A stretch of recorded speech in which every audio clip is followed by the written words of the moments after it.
Atención, amantes de la historia y curiosos por el pasado. Bienvenidos nuevamente a otro cautivador episodio de Historia en el presente. Prepárate para sumergirte en un mini documental de 2 vídeos. En la segunda parte, vamos a profundizar todo lo relacionado a esa masacre y sus consecuencias que repercuten incluso en la actualidad. En la primera parte ya hablamos del contexto histórico de Japón, sus antecedentes antes de cometer una gran masacre durante la era imperial Meiji. Te invitamos a verlo si todavía no lo has visto.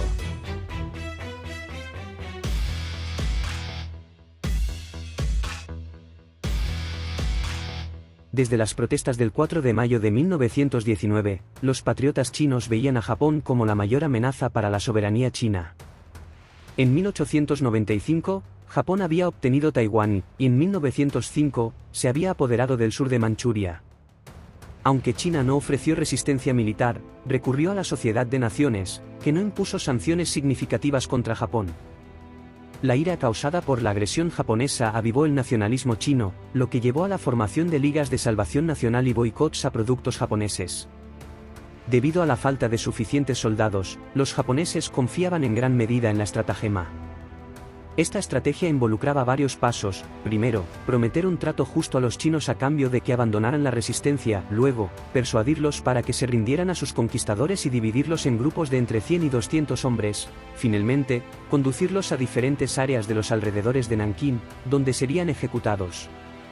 A medida que los bombardeos sobre la ciudad de Nankín continuaban en el verano de 1937, miles de personas abandonaron la ciudad. Sin embargo, muchos residentes decidieron quedarse, ya sea esperando o por ser demasiado ancianos para huir. Después de que los soldados chinos se rindieran en masa, no quedó nadie para proteger a los ciudadanos de Nankín. El 13 de diciembre de 1937, los japoneses ocuparon edificios gubernamentales, bancos y almacenes, mientras disparaban indiscriminadamente a la gente en las calles, a menudo por la espalda mientras huían. Tras la captura de Nankín, la masacre perpetrada por el ejército japonés resultó en la muerte de más de 250.000 residentes de la ciudad, una cifra difícil de calcular con precisión debido a la gran cantidad de cuerpos que fueron quemados, enterrados en fosas o arrojados al río Yangtze. Los japoneses llevaron a cabo sistemáticamente ejecuciones casa por casa, en busca de soldados chinos en Nankín. Sin embargo, también asesinaron a personas ajenas al ejército, en ocasiones debido a dudas o simplemente porque no entendían las órdenes dadas en japonés para moverse en una u otra dirección. En ese momento, había ciudadanos occidentales en Nankín que presenciaron los crímenes cometidos contra la población civil después de la rendición. Louis Smythe, secretario del Comité Internacional para la Zona de Seguridad de Nankín, fue uno de ellos. John Rabe, presidente del mismo comité, describió cómo algunas ejecuciones se llevaron a cabo fuera del Ministerio de la Guerra. También se cometieron otros crímenes, como la violación de cerca de 1000 mujeres y niñas, incluyendo algunas del Colegio Jinlin. Algunos de los crímenes cometidos en Nankín son difíciles de expresar con palabras. Nagatomi Akudo, médico japonés que actualmente ejerce en Japón, compartió un testimonio impactante. Recuerdo que me llevaron en un camión por un camino donde miles y miles de cuerpos mutilados habían sido apilados. Perros salvajes devoraban los cadáveres. Nos detuvimos. Sacamos a un grupo de prisioneros chinos de la parte trasera del camión. El oficial japonés propuso poner a prueba mi valentía. Desenvainó su espada, escupió en ella, y con un fuerte y repentino golpe, la descargó sobre el cuello de un joven chino que se encogía de miedo frente a nosotros. Fue un corte limpio. La cabeza cayó rebotando hacia el grupo mientras el cuerpo caía hacia adelante, con 2 chorros de sangre brotando del cuello.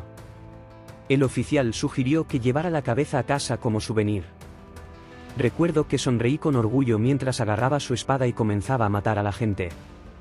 Decapité a gente, los dejé morir de hambre, los quemé y enterré vivos, en total a más de 200 personas.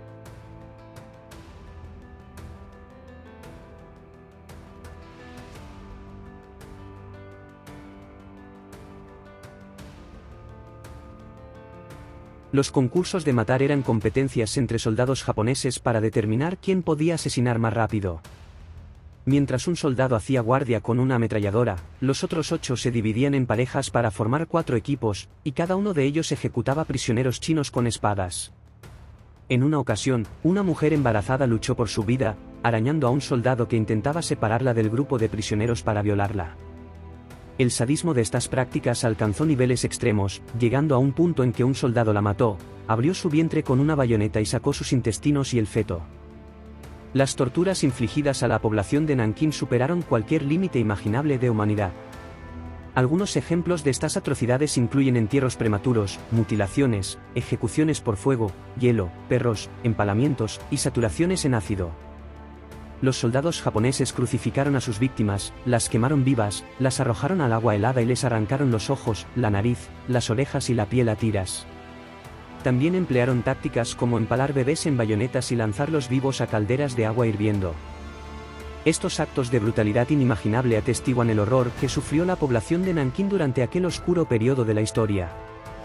Las atrocidades cometidas por el ejército imperial japonés en Nankín representan un trágico recordatorio de las profundidades.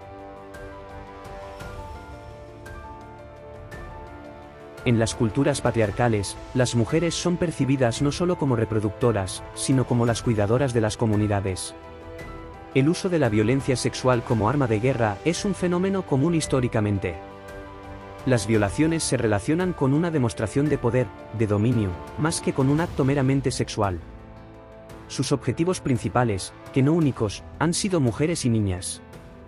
La masacre de Nankín hizo de las violaciones una de las armas más comunes. De hecho, se conoce también como las violaciones de Nankín. El uso de la violencia sexual como método de represión y dominación, como se decía, es una constante histórica que, en este caso, si bien recayó con mayor dureza sobre el género femenino, algo también común, no lo hizo con exclusividad. Los hombres también fueron víctimas de estos crímenes de guerra. Hasta que la comunidad internacional tuvo acceso a ciertos testimonios de los conflictos de Bosnia y de Ruanda, los actos de violencia sexual eran considerados por el derecho internacional humanitario como una afrenta al honor y pudor de las mujeres. No se incluían en las categorías de genocidio, crimen de guerra, crimen contra la humanidad y tortura. En 2008, el Consejo de Seguridad de Naciones Unidas declaraba la violencia sexual como crímenes de guerra, crímenes contra la humanidad y genocidio. Se trata del reconocimiento por parte de la comunidad internacional de la violación como arma de guerra. Ello implica además asumir que no se trata de hechos accidentales, sino que responden a un objetivo estratégico, no militar propiamente dicho. Puede ser sembrar el terror, desplazar a la población, destruir comunidades enteras o llevar a cabo una limpieza étnica. Como ya se ha dicho anteriormente, las violaciones fue una de las graves consecuencias de la ocupación de la ciudad de Nankín por parte del ejército imperial. De hecho, tal y como afirma Iris Chan, Nankín se trató de una de las mayores violaciones en masa de la historia de la humanidad.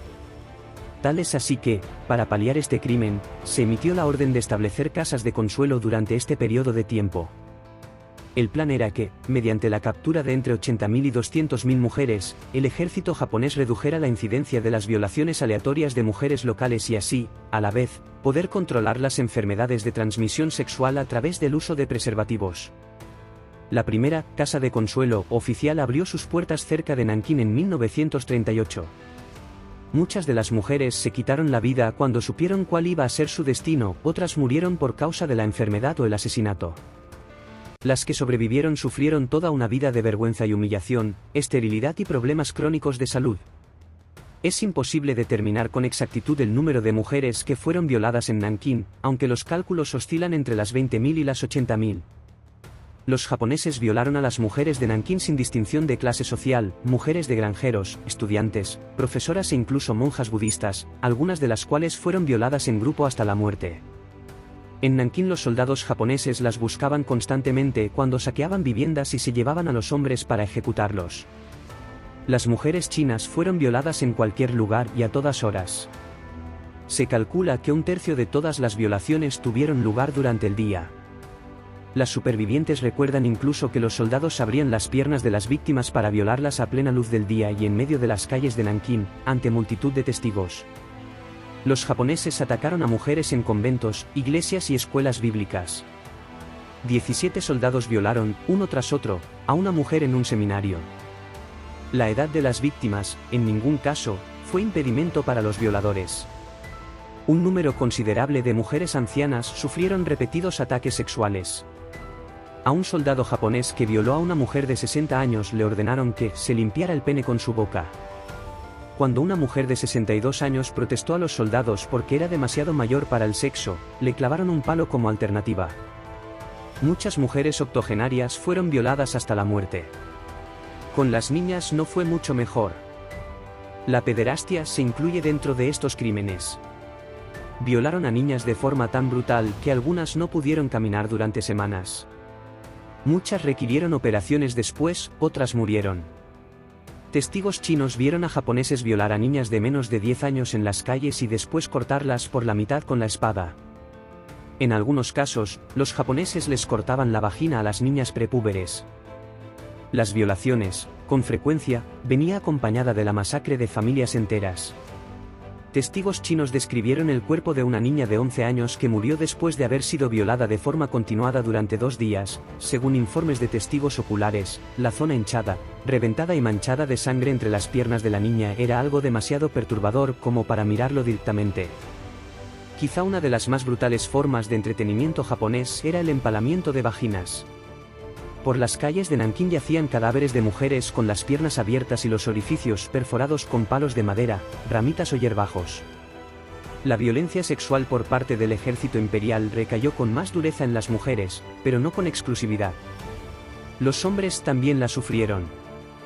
Con frecuencia, sufrieron sodomizaciones o fueron forzados a practicar toda una variedad de actos sexuales repulsivos ante los soldados japoneses. Al menos un hombre chino fue asesinado porque se negó a cometer necrofilia con el cadáver de una mujer en la nieve. A los japoneses también les encantaba tratar de obligar a hombres que habían hecho votos de celibato de por vida a practicar actos sexuales. Algunos de los ejemplos de tortura sexual implicaban la degradación de familias enteras. Los japoneses experimentaban un placer sádico en forzar a los hombres chinos a cometer incesto, o sea, que los padres violaran a sus propias hijas, los hermanos a sus hermanas y los hijos a sus madres. Pero no todas las mujeres se sometieron fácilmente.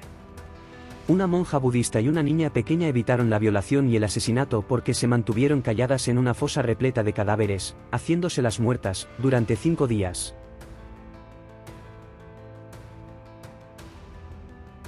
Nunca logrará saberse con exactitud el número total de muertes producidas por el ejército imperial a raíz de la masacre de la ciudad de Nankín, pero sí que existen algunas cifras aproximadas. El especialista militar chino Liu Fangchu propuso la cifra de 430.000 muertos. Fujiwara Akira, un historiador japonés, da la cifra de aproximadamente 200.000. En cambio, el escritor japonés Hati Kuiko defiende que la cifra está entre los 38.000 y los 42.000. Otros estudios japoneses hablan incluso de no más de 3.000 víctimas.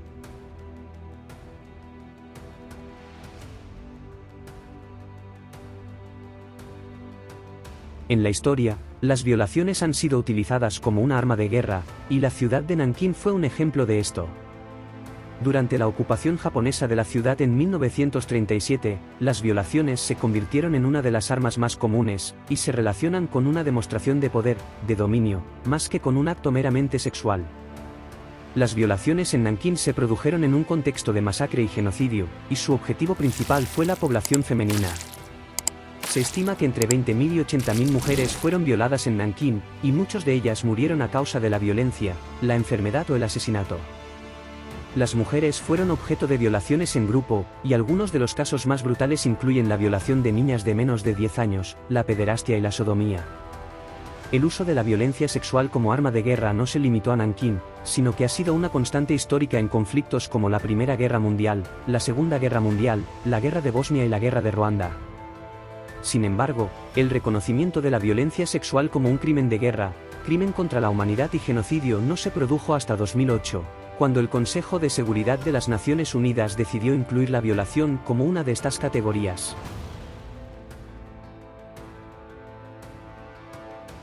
Para justificar la violencia sexual, el ejército japonés estableció casas de consuelo en Nankín, donde se llevaban a las mujeres para ser violadas. Se pretendía que estas casas de consuelo redujeran la incidencia de las violaciones aleatorias de mujeres locales y controlar las enfermedades de transmisión sexual. Sin embargo, la realidad fue que muchas de las mujeres se suicidaron antes de ser violadas, y las que sobrevivieron sufrieron toda una vida de vergüenza y humillación, esterilidad y problemas crónicos de salud.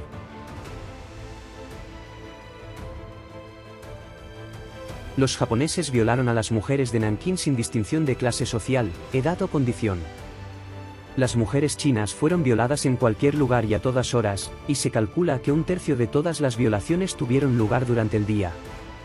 Los japoneses atacaron a mujeres en conventos, iglesias y escuelas bíblicas, y 17 soldados violaron, uno tras otro, a una mujer en un seminario. La edad de las víctimas no fue un impedimento para los violadores, y muchas mujeres ancianas sufrieron repetidos ataques sexuales. A un soldado japonés que violó a una mujer de 60 años le ordenaron que se limpiara el pene con su boca.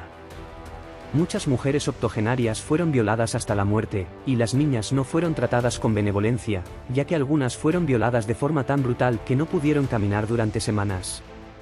El empalamiento de vaginas fue otra de las formas de violencia sexual que se produjo en Nankín. Testigos chinos describieron el cuerpo de una niña de 11 años que murió después de haber sido violada de forma continuada durante 2 días, y la zona entre las piernas de la niña era demasiado perturbador como para mirarlo directamente. La violencia sexual en Nankín no se limitó a las mujeres, sino que también se produjo en los hombres. Los hombres también sufrieron sodomizaciones y fueron forzados a practicar todo tipo de actos sexuales repulsivos ante los soldados japoneses. Algunos de los ejemplos de tortura sexual implicaron la degradación de familias enteras, forzando a los hombres chinos a cometer incesto, o sea, que los padres violaran a sus propias hijas, los hermanos a sus hermanas y los hijos a sus madres. Las víctimas de la masacre de Nankín no fueron solo mujeres y niños, sino que también hubo un gran número de hombres y ancianos que fueron asesinados. Los japoneses asesinaron a cualquier persona que consideraran una amenaza, incluyendo a soldados chinos y civiles. Los cuerpos de los asesinados fueron abandonados en las calles y en los campos, y se estima que más de 300.000 personas murieron durante la masacre. La forma en que se cometieron las violaciones en Nankín fue muy brutal, y se utilizaron objetos afilados, como cuchillos y bayonetas, para dañar los genitales de las víctimas. Algunas mujeres fueron violadas hasta la muerte, y otras murieron a causa de las lesiones infligidas durante las violaciones. Las violaciones también se utilizaron como una forma de tortura y humillación. Los japoneses forzaron a las mujeres a practicar actos sexuales repulsivos, como el coito con animales, y algunas víctimas fueron forzadas a comerse los genitales de sus propios hijos. La masacre de Nankín fue un evento traumático que afectó a la ciudad de manera profunda, y las violaciones fueron una parte importante de la violencia que se cometió. La ciudad quedó marcada por el trauma y la violencia, y la memoria de la masacre sigue siendo un tema delicado en la actualidad.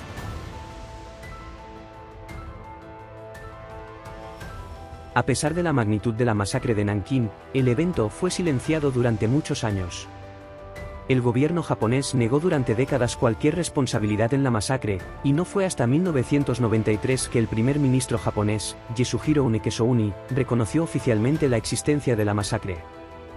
La negación de la masacre de Nankín se debió en gran medida a la desinformación y la manipulación de la información por parte del gobierno japonés. Se negó la existencia de las violaciones y se afirmó que las muertes fueron causadas por la falta de suministros y la deserción de las tropas chinas. Sin embargo, la verdad sobre la masacre de Nankín comenzó a salir a la luz a partir de la década de 1980, gracias a la investigación de historiadores y testimonios de supervivientes. En 1993, el gobierno japonés reconoció oficialmente la existencia de la masacre, y en 2005, el primer ministro japonés, Junichiro Koizumi, se disculpó por las atrocidades cometidas.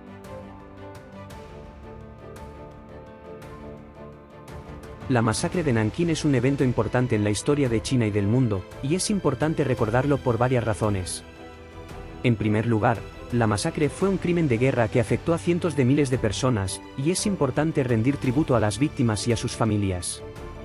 En segundo lugar, la masacre de Nankín es un recordatorio de la importancia de la justicia y la responsabilidad por los crímenes de guerra.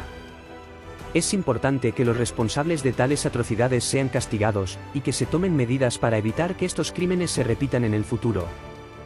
Por último, la masacre de Nankín es un ejemplo de la importancia de la verdad y la transparencia en la historia. Es importante que se cuente la verdad sobre los eventos históricos, incluso si son dolorosos o controversiales, para poder entender el pasado y evitar que los errores del pasado se repitan en el futuro.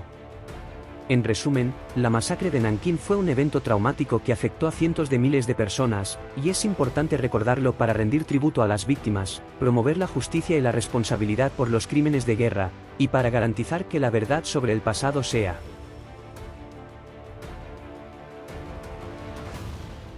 La violación de Nankín se recuerda no solo por el número de personas masacradas, sino también por la crueldad con la que muchos encontraron la muerte. Los hombres chinos fueron utilizados como diana para practicar con bayonetas y en concursos de decapitación. Entre 20.000 y 80.000 mujeres chinas fueron violadas, según estimaciones de algunos historiadores. Muchos soldados fueron más allá de la violación y destriparon a mujeres, les cortaron los pechos, las clavaron vivas a los muros. Se obligó a los padres a violar a sus hijas y a los hijos a sus madres, ante la mirada de otros miembros de la familia. La gente fue rutinariamente enterrada viva, castrada, desmembrada. Y se practicaron las más diabólicas formas de tortura, tales como colgar a personas de la lengua en ganchos de hierro o enterrarlas hasta la cintura para contemplar cómo eran despedazadas vivas por pastores alemanes. Los crímenes en Nankín fueron tan duros que hasta los nazis que se encontraban en la ciudad se horrorizaron. El principal motivo por el cual los japoneses trataron a los chinos, especialmente en Nankín, con tanta crueldad radica en el hecho de que los consideraban inferiores, animales, además del odio que sentían hacia ellos los japoneses incluso antes de iniciarse la guerra. El nacionalismo o imperialismo japonés se desarrolló en paralelo al ascenso de los fascismos, con todos sus matices, europeos y compartió determinados rasgos con él. El sentimiento de nacionalismo exacerbado y el odio al otro, en este caso, China, es uno de esos rasgos. Por lo tanto, y como conclusión, no se puede entender el motivo por el cual los japoneses se comportaron de esa manera tan horrorosa con los chinos sin antes comprender el adoctrinamiento recibido por los soldados del ejército imperial. En este emotivo viaje a través de la historia, hemos desentrañado los horrores de la masacre de Nankín, el Holocausto asiático. Este oscuro capítulo nos recuerda que la historia no solo está llena de triunfos y logros, sino también de momentos de profundo sufrimiento y crueldad. Al igual que en episodios anteriores, nos enfrentamos a la complejidad de la naturaleza humana y a la capacidad de la humanidad para infligir daño a sus semejantes. Es un recordatorio de la importancia de aprender de nuestro pasado y trabajar juntos para construir un mundo más justo y pacífico. Esperamos que esta inmersión en la historia haya sido una experiencia reveladora y educativa para ustedes. Si desean seguir explorando momentos significativos y eventos históricos impactantes, les alentamos a mantenerse conectados con nuestro canal y a suscribirse para no perderse futuros episodios. Si no has visto la primera parte donde hablamos ampliamente del contexto histórico del Japón antes de la Segunda Guerra Mundial en la era Meiji, te invitamos a verlos para que comprendas la evolución que tuvo Japón hasta que culminó cometiendo la masacre comentada en este video. Agradecemos profundamente su compañía en este viaje y les recordamos que, a través de la comprensión y la empatía, podemos escribir un futuro en el que la humanidad busque la paz y la reconciliación en lugar de la violencia y el sufrimiento.